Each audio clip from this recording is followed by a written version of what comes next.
We have a lot to do today. We are finishing the book of Joshua. We are on the last chapter. And this chapter is a very interesting chapter. It raises a lot of questions.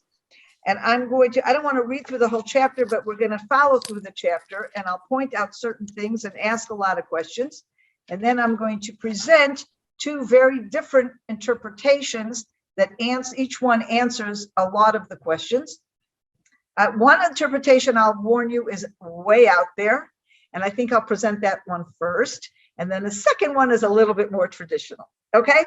These are not my interpretations. These are interpretations I heard from the people who came up with them. And anyway, it's very interesting. So just to remind you, chapter 23, we already have the speech that Joshua made to the nation. And it was a very standard kind of speech, summarizing the miracles that the nation perceived as they were capturing the land, and warning them about the necessity of continuing to keep the commandments, to follow the Torah, not to follow other gods, warning them of the temptation and the problems that could come to them if they do abandon God and go forward, and reminding them of the covenant between them and God.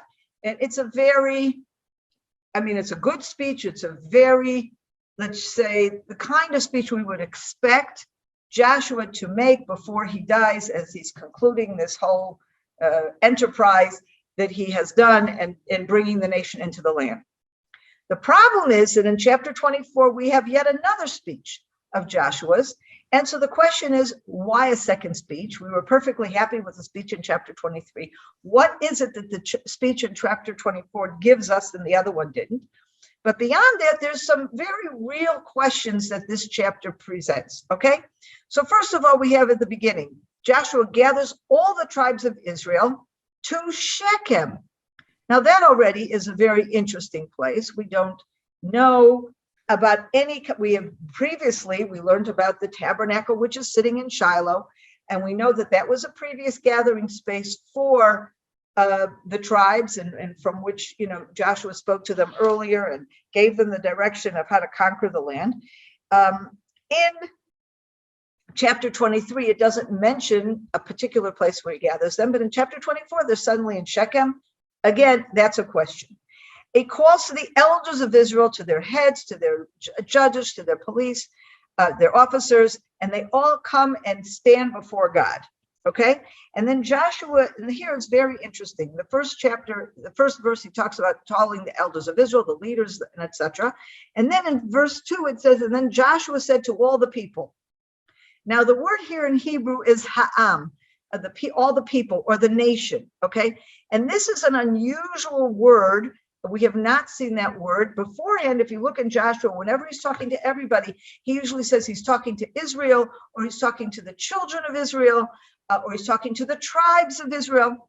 We haven't yet seen this word. He's speaking to the nation, to the people. Okay, so that is something to keep in mind. I wouldn't say that's a major question, but it is something that can indicate that there's a little bit something different going on. And then he goes on, and very timely that we're doing this chapter here, because the next few verses are quoted in the Passover Haggadah. Okay, and he says them as follows. So says the Lord, the God of Israel. In olden times, your forefathers, Terah, the father of Abraham and father of Nahor, lived beyond the Euphrates and worshipped other gods. But I took your father Abraham from beyond the Euphrates and led him through the whole land of Canaan and multiplied his offspring. I gave him Isaac, and to Isaac I gave Jacob and Esau. I gave Esau the hill country of Seir as his possession, while Jacob and his children went down to Egypt. Then I sent Moses and Aaron. I plagued Egypt with the wonders that I wrought in their midst, after which I freed you. I freed your fathers from Egypt, and you came to the sea. So first of all, let me just stop and go back for a second. Why suddenly going back to Terah? If we know anything about the Bible, beginning in chapter 12, God seeks Abraham and tells Abraham to separate from his family. Terah should no longer be relevant. This is the first time since that point, since Genesis 12, that anyone has gone back and referred to ancestors of Israel as including Terah. Terah is a pagan, he's an idol worshiper, and he's the person that Abraham is separated from. Why are we suddenly bringing up Terah? So that's another question. Okay, and then we begin to have, beginning in verse 5, we have the whole story of Egypt, and then how they were enslaved, and God rescued them from Egypt, and then he brings them to the wilderness. And then he says in verse 8, I brought you to the land of the Amorites who lived beyond the Jordan. They gave battle to you, but I delivered them into your hands. I annihilated them for you, and you took possession of their land. Okay, now here we're talking about, when it talks about the land of the Amorites beyond the Jordan, we're talking about that section of the land on the eastern part of the Jordan when it was still under Moses. Thereupon Balak, son of Zippor, the king of Moab, made ready to attack Israel. So we have here a description of that story back in the book of Numbers about Balak, who tries to curse the nation, and it doesn't work. Okay, but I refuse to listen to Balaam. We had to bless you unless I saved you from him. Okay, fine. It's again a little strange in this whole situation when Joshua is giving this whole study. Why mention Balak and Balaam? Like, why is that relevant at this point, so many years later? Then you cross the Jordan, you came to Jericho, and here we have what we would expect, a mention of the various nations that here in the land of Canaan, Joshua has helped them, fight or whatever. And then we have the following in verse 12. And here is an interesting issue of translation. In my English, it says, I sent a plague ahead of you. The word in Hebrew is sir'ah. Sir'ah is not a plague. Now, there is one minority interpretation that says it's referring to a type of a plague. It certainly doesn't mean plague. But most commentaries say this refers to a kind of a wasp or a hornet, okay? And this particular thing about sending this wasp or hornet, it is we find in a few different places that we've already met in advance. Let me just finish reading this verse. I sent a hornet ahead of you, and it drove them out before you, just like the two Amorite kings, not by your sword or by your bow. I have given you a land for which you did not labor, and towns which you did not build, and you have settled in them, and you are enjoying vineyards and olive groves which you did not plant. Okay? So you have this idea that God has sent something as a supernatural assistance to the nation to conquer and settle the land. So what is this hornet that we're talking about? So first of all, if you go back and you look at Exodus 23, Exodus 23, verse 27 and 28, you will see that we have the first mention of this idea. I will send forth my terror before you. I will throw into panic all the people among whom you come, and I will make all your enemies turn tail before you. I will send a hornet ahead of you, and it shall drive out before you the Hivites, the Canaanites, and the Hittites. So this is when God is first promising to the nation of Israel, very close to the Exodus from Egypt, right after the revelation at Sinai, and he's promising them this is how you're going to capture the land. Again, this is a supernatural kind of thing. Some kind of hornet is going to help with this whole thing. And again, the same idea is mentioned in Deuteronomy chapter 7, verse 20. The Lord your God will also send a hornet against them until those who are left in hiding perish before you. What is this hornet? So one interpretation is literally it's a hornet. It's some kind of something that you get the impression would think about a hornet or a wasp that comes in and it creates fear, it distracts, and perhaps there's this idea either literally or figuratively of something that will sow fear within the hearts of the armies so that when the nation comes in under Joshua, it has made it that much easier for them to conquer them because they're already in a sense of distraction or fear. There was a very interesting commentary that I saw that a hornet is actually, they found, I guess, in archaeology, remains from Egypt at this time, that actually the hornet is a symbol of Egypt. And so they found it, I think, on certain crowns or headgear or something, pictures of a king that would have this picture of a wasp or a hornet on the symbol of the king of Egypt. And then the interpretation is, if we think about geopolitically what's going on at this time, during the time of the Exodus, Egypt is not only a very powerful country, but it is the empire that also controls the land of Canaan. And there's some documents, they're called the El Amarna documents, that are from the time period right prior to the entrance of the nation into the land of Canaan, where we see all these different principalities, the different kingdoms that we read about in the book of Joshua that are all conquered.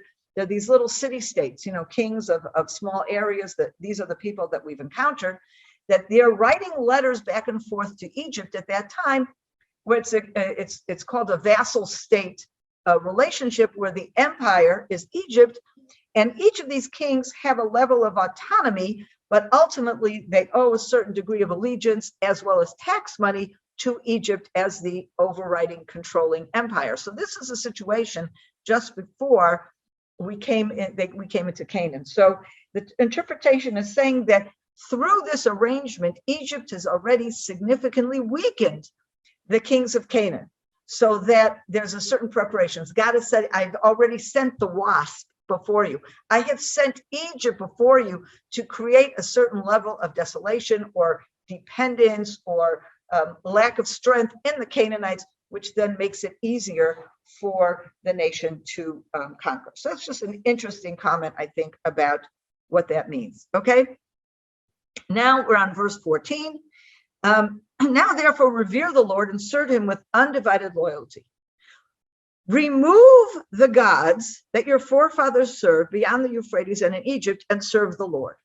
Now this is a very unusual kind of thing. What do you mean remove the gods? What we've had until now, both in Deuteronomy and in Joshua, particularly in chapter 23, we have a warning to the nation of Israel, not remove your gods because you already have pagan gods among you, but a warning to them, now that you're in Canaan and you're settling, don't become influenced by the Canaanite nations and take their gods. This, though, seems to say that they already have gods.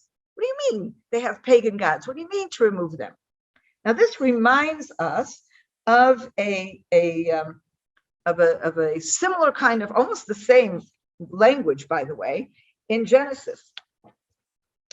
In Genesis 35, we meet Jacob as he is coming back into the land of Israel, and he says to his family, everybody around him, this is chapter 35, Genesis 35, verse 4.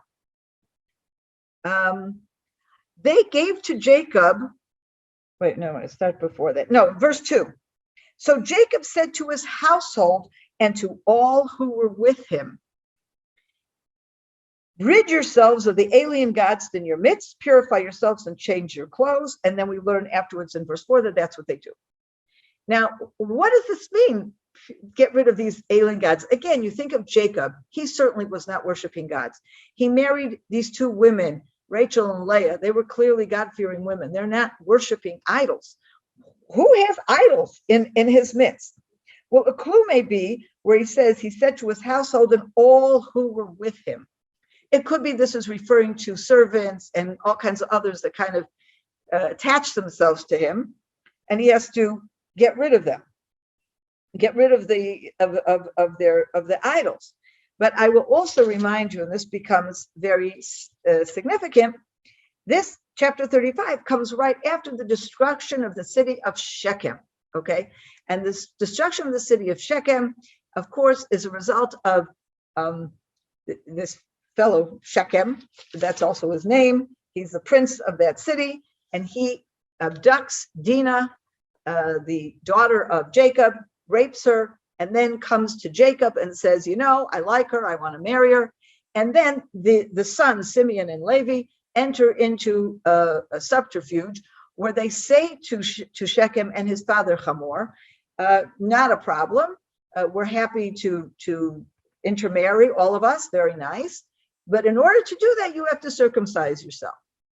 And the understanding there being not just a physical circumcision, but some level of become part of our faith, become part of who we are. And of course, this is a subterfuge because they agree and they circumcise themselves. And a few days later, when they are at their weakest point, Simeon and Levi go in and the brothers, and they just massacre the men, or at least most of the men in the city. It's a terrible, terrible thing what they have done, terrible. And Jacob, of course, is very disturbed about the whole thing. But it is possible that as a result of this thing, I don't know, maybe Jacob has extra people that he's gathered to him that are bringing with him pagan gods. I don't know. We'll get back to that later, but I'm just raising this right now as a question. Okay, verse 15. Or if you are both loath to serve the Lord, choose this day which one you're going to serve, the gods that your forefathers served beyond the Euphrates, or those of the Amorites in whose land you are settled. But I and my household will serve the Lord. Again, this is very bizarre. What do you mean the nation of Israel has to choose? The nation of Israel has already chosen. They've entered into 2 different covenants with God. In Sinai, they entered into a covenant with God at Mount Ebal and Mount Gerizim. They've already chosen, it's already committed. What is this all of a sudden? He's saying choose between a pagan God and the God of Israel. It's a little strange, okay? And then it says in reply, the people declared, and they commit themselves to abandon any, they're not going to serve foreign gods, but they will serve, for it was the Lord our God who brought us and our fathers up from the land of Egypt, the house of bondage. And he talks about all the miracles and etc. We too will serve the Lord, for he is our God. Okay.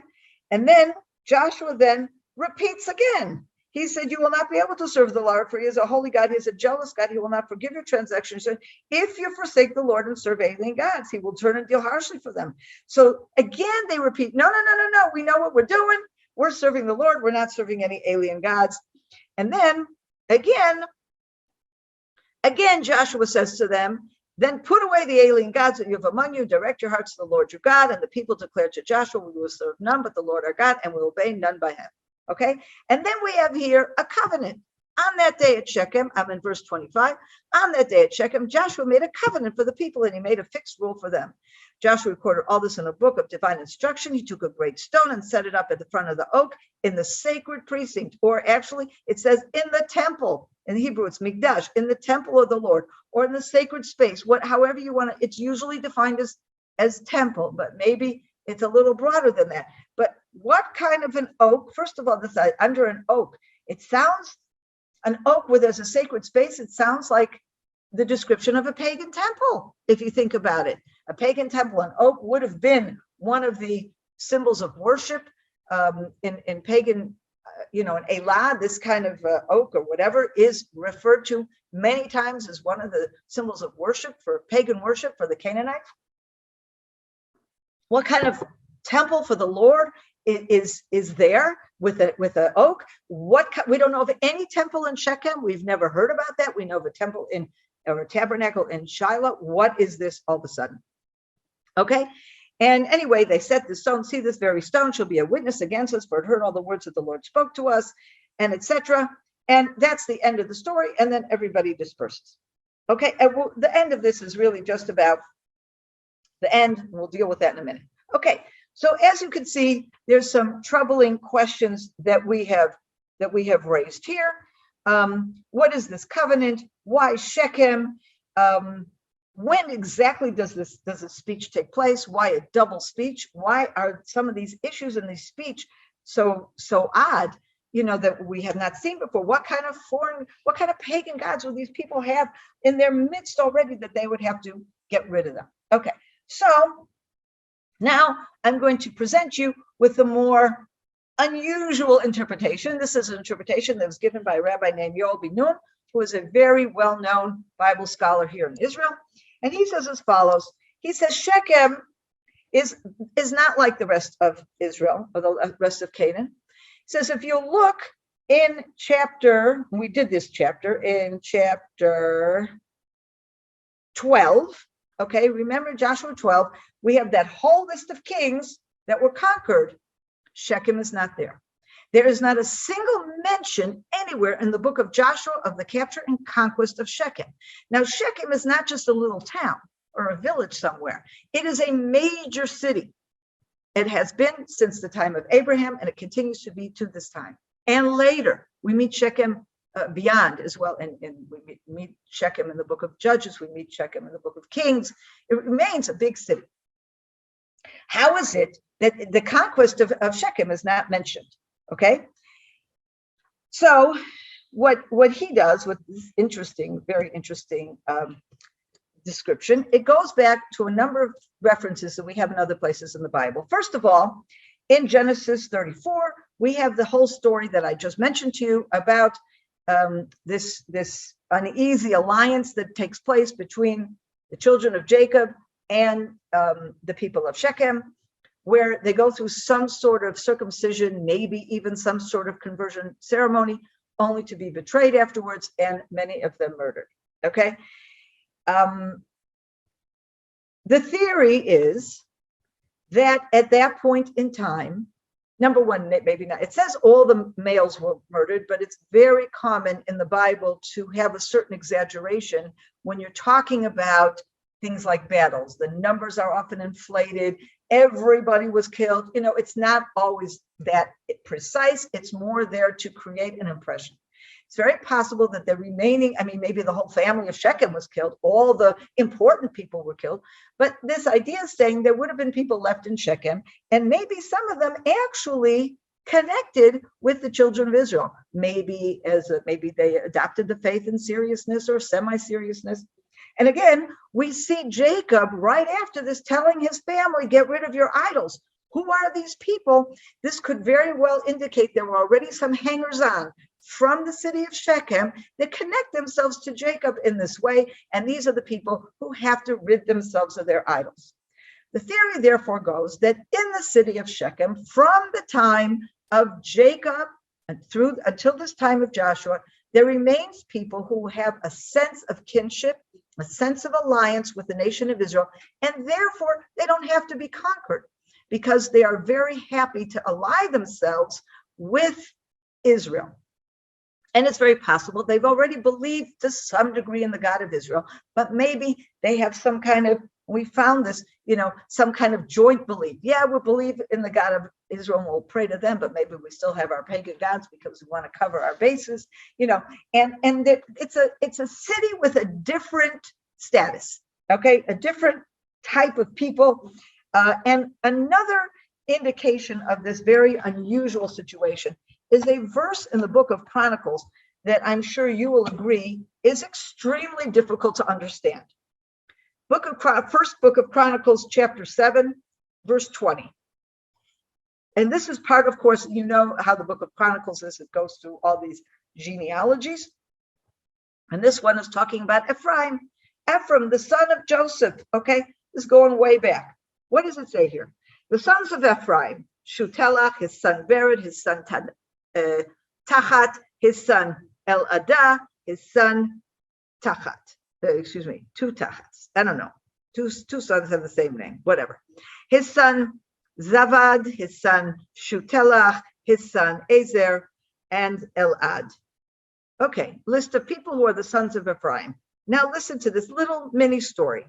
The men of Gat, born in the land, killed them because they had gone down to take their cattle. And Ephraim, their father, mourned many days, and his brothers came to comfort him. What is going on? Remember, Ephraim and Manasseh were not born in Israel. This cannot have taken place before the nation of Israel the family of Israel comes down to Egypt, because they are born of Joseph from an Egyptian woman, and they have always lived in Egypt. So at some point, the sons, and it could be grandsons, some people who are descendants of Ephraim, okay, go back to the land of Israel, and they go there because they want to, I don't know, take their cattle, raise their cattle, something with cattle. And while they're there, they're attacked by people from Gat who were native to the land, unlike the children of Ephraim. And then it says, Ephraim mourned them many days, and the brothers come to comfort. When did this happen? Well, it's fairly clear that this would have to have happened sometime during the enslavement of the children of Israel in Egypt, because it's the children or the grandchildren of Ephraim, and that's the time frame. Okay. Now, there's a tradition that said that there were people from Ephraim that decided, okay, they made a calculation. The time of the slavery in Egypt is over. Let's go. And without an exodus and without God giving them command on their own, they go to Israel. And when they get there, they're massacred. At least some of them are massacred. And this is a tradition told in the Midrash. I'm not sure what we make of it, but it's certainly a very ancient tradition that this is something that had happened. Okay. So another theory, Shechem is in the tribe of Ephraim. That's where it is.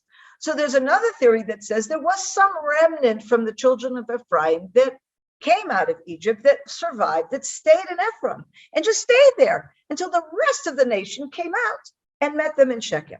So you have two different theories coming from biblical stories as to why Shechem might have been a different kind of place, a place that they didn't have to conquer, a place that had some kind of quasi-relationship with Israel already. According to this theory, then, again, I'm still quoting from Yoel Ben Nun, what he is saying then is what Joshua did is he gathered everybody in Shechem, all the tribes of Israel. But then in verse 2, when it says, and then Joshua spoke to the people, he's talking about a motley group of people, the people who were in Shechem, as well as the people from Israel. And he's basically saying to the people of Shechem, okay, guys, now is the time to decide. You cannot maintain a quasi-relationship with Israel. You're either in or you're out. You either believe in the God of Israel or you believe in the pagan gods. You cannot have it both ways.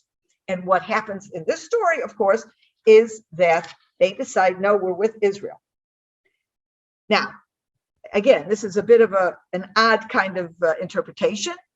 You can accept it or reject it as you like, but I will just add to say Shechem remains a difficult place.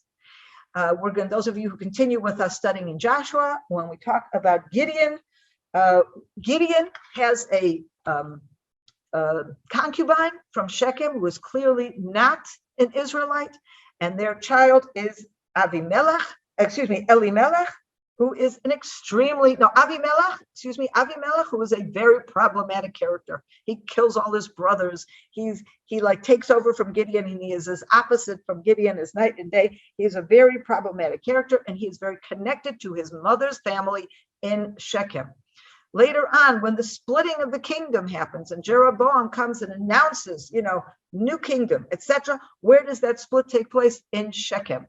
So Shechem is a scene of division. It's a scene of problematics. It's a scene of uneasy relationships between Israel and other nations. So if this interpretation works, it certainly fits into this idea of Shechem as we know it, as a problematic place. Okay, so that's one interpretation. Now I'm going to go back to a different interpretation that I think is probably a little bit more conservative. I like them both, by the way. I like both interpretations. But the second interpretation is put forward by someone named Yael Ziegler. She is an amazing, also Bible teacher, very, very widely regarded here in Israel, and actually also in the United States. She's originally from the United States, and she's written books both in Hebrew and in English. Now, she says something different. She says, yeah, you know what? She says, this is a speech that was actually given not at the end of Joshua's life, but much earlier on. And you'll notice, whereas in chapter 23, it says when Joshua was old and well advanced in years, and chapter 24, it doesn't say anything about Joshua's age. She also notes that this takes place in Shechem. Where is Shechem? Shechem is the city right in between Mount Ebal and Mount Gerizim.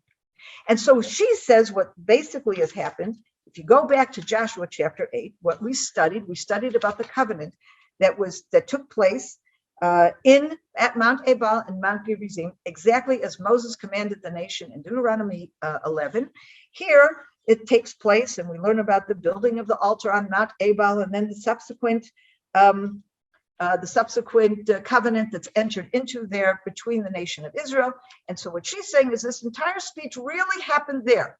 This is the speech that Joshua addresses the entire nation. And it's not, even though it says the people, etc., instead of the nation, it is referring to the nation of Israel, the regular old nation of Israel, children of Israel. And he addresses them and he's telling them, and in fact, when we learn in Joshua 8, verse 32, it says, and there on the stones he inscribed a copy of the teaching that Moses had written for the Israelites.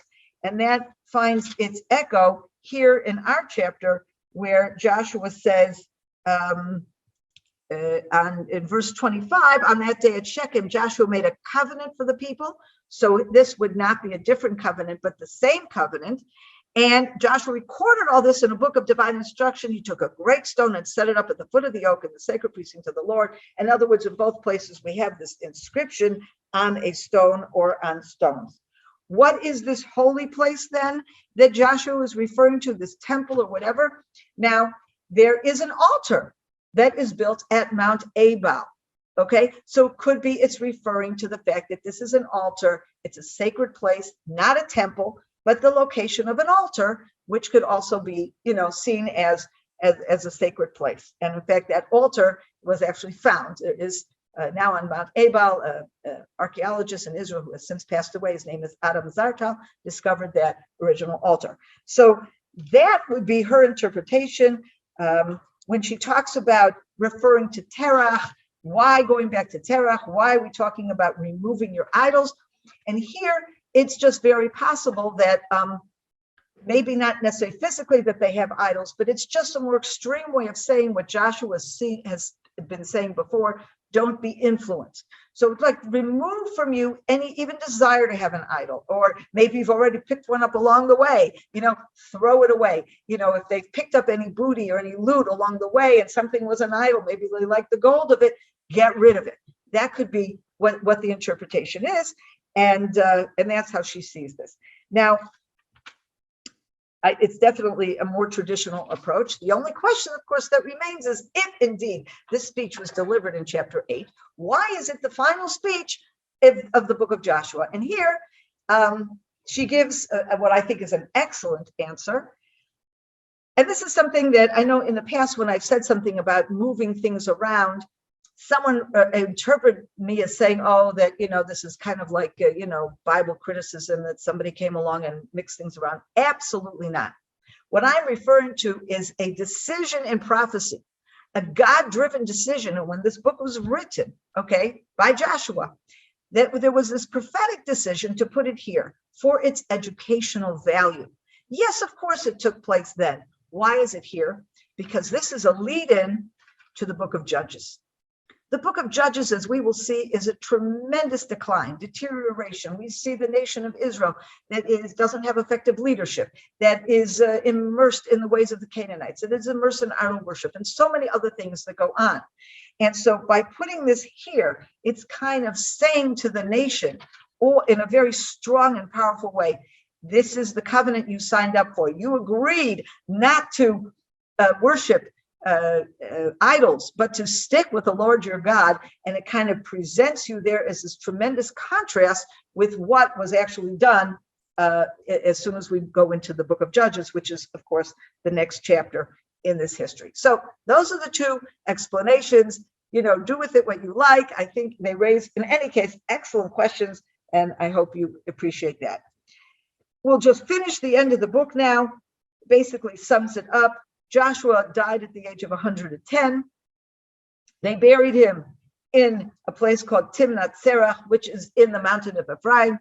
There is another place where this is called Timnath Cheres, I believe in Chronicles, and that's just reversing the two words. There is a village just north of Ariel that is called Kifel Cheres, and there is a place that is thought to be the tomb of Joshua. And that kind of makes sense because it is in the mountain of Ephraim. Anyway, we learn that Ephraim, this time of Joshua was a very good time, a very peaceful time. And we learn in verse 31 Israel served the Lord during the lifetime of Joshua and the lifetime of the elders who lived on after Joshua, and it would experience all the deeds of the Lord had wrought for Israel, which of course is in contrast what happens in the later generation once that generation dies out. We also learn that they buried Joseph's bones in Shechem, which is also an interesting connection, putting the speech here that takes place in Shechem and then noting here that they actually buried Joseph's bones there.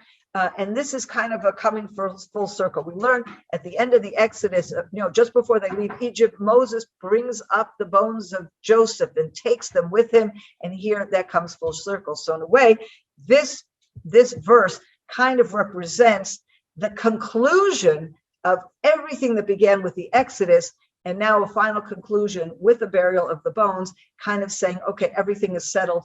Everybody's in the land. They're in their territory. They have settled. Even Joseph's bones have settled and been laid to rest in the land of Israel.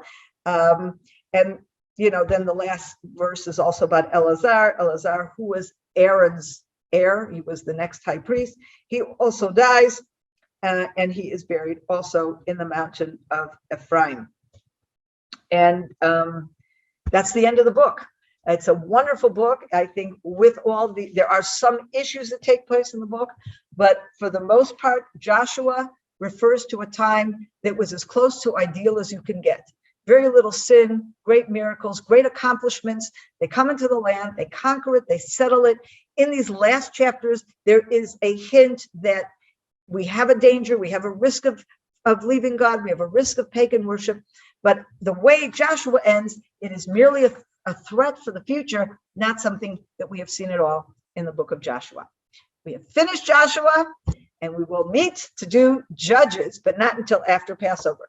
I went longer than usual, but I had to finish the book. But now's a great time if you want to open your mics and ask any questions or make any comments. That's great.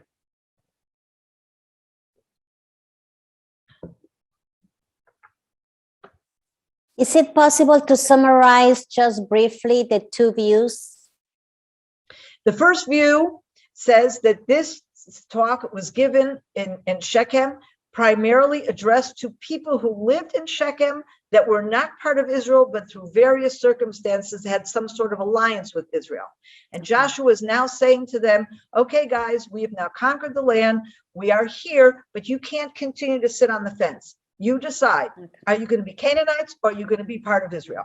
Okay, that's the decision. First view. Yeah. And the second view is that this is a speech that Joshua makes to the nation of Israel, but it was not actually made here at the end of his life. It was made in chapter 8 as part of the covenant that takes place right in Shechem, which is where Mount Ebal and Mount Gerizim, Shechem is in the middle, and that the reason it's put at the end of the book is because with its very stark warnings about getting rid of your pagan gods, etc., it leads you into where all that falls apart in the book of Judges. Okay, thank you. You're welcome. Any other questions? Okay, so we will see you again at the end of April. I think it works out to be April 25th is going to be our next class. April 25th, we will start the book of Judges. And of course, we will send out a reminder email. We will be using the same Zoom link. So if you want to, I think we're using the same Zoom link.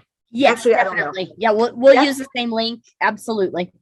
Okay, so if you just want to keep that link, you'll know it'll be the same time as we've been doing it, Monday, 6 o'clock Israel time. And we will start the book of Judges on April 25th. Wow. Okay. Meanwhile, Chag Sameach, yes? Chag Sameach. Chag Sameach Pesach. Thank you. Lots of work before we get back. Chag Sameach Pesach. Thank you. Bye. Thank you.